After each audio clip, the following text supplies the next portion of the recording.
फैसले के बारे में जान लेते हैं। हमारे नुमाइंदे सुहेल रशीद उनसे जानते हैं। अदालती मामलात के ऊपर बड़ी गहरी नजरें वहां पर मौजूद भी हैं। सुहेल, जरा बताइए कि फैसले में तफसीलन क्या कुछ कहा गया है। देखिए, इस फैसले में जो कि 2-1 की कसरत राय से यानी सुनाया गया है। जस्टिस मंसूर अली शाह ने इख्तिलाफ किया है।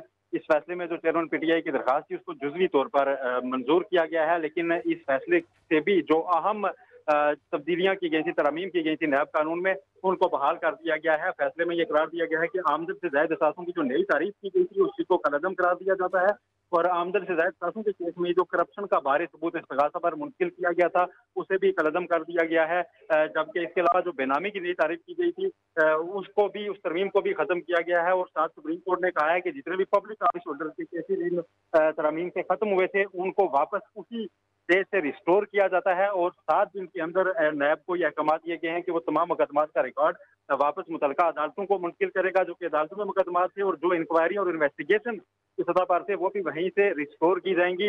और तरमीम के तहत जो भी फैसले किए गए चेयरमैन नैब की जानिब से या अदालतों की जानिब से उनको कलअदम करार दिया जाता है, और वो गैर मौसर हो गई है, ऐसा करार दिया गया है सुप्रीम कोर्ट की जानिब से।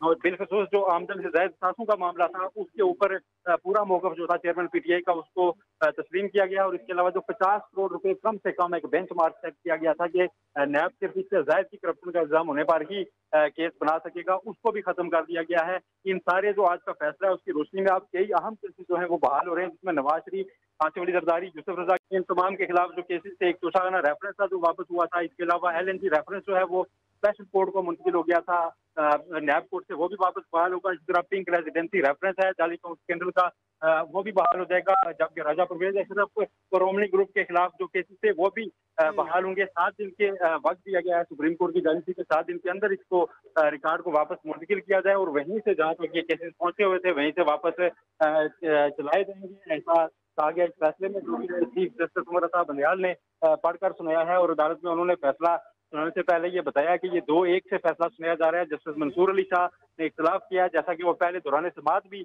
अपनी ऑब्जर्वेशन दे चुके थे कि ये मामला पार्लियामेंट ने चूंकि एक कानून बनाया है तो इसको आने वाली पार्लियामेंट पर ही छोड़ना चाहिए, सुप्रीम कोर्ट को इसमें मदाखलत नहीं करनी चाहिए। और ये बरह रास्त मामला सुप्रीम कोर्ट लाया गया, किसी हाई कोर्ट भी दरखास्त दायर नहीं की गई, इसलिए इस केस को नहीं सुनना चाहिए। लेकिन 2-1 की राय से थी इस दरखास्त को पहले काबिल समाअत करार दिया गया आज के फैसले में, और उसके बाद शिकवार इसका जो है वो फैसला सुनाया गया कि कौन कौन सी चीजें जो है उनको कलअदम करार दिया जाता है सुप्रीम कोर्ट की जानिब से, जिनमें बेनामी की जो तारीफ थी और आमदन से जायद सासों का जो मामला था इसको पूरी तरह से इस मौकफ को कबूल किया गया था चेयरमैन पीटीआई के मौकफ को, और वो सारा जो पहला कानून था नैब का असल हालत में इससे मुतालिक बहाल कर दिया गया है। ताहम रिमांड की जो मुद्दत उसमें कमी की गई थी, इसमें कोई भी राय नहीं दी है सुप्रीम कोर्ट की तरफ से। तफसीली फैसले में बाकी वजूहात भी सामने आएंगे, लेकिन जो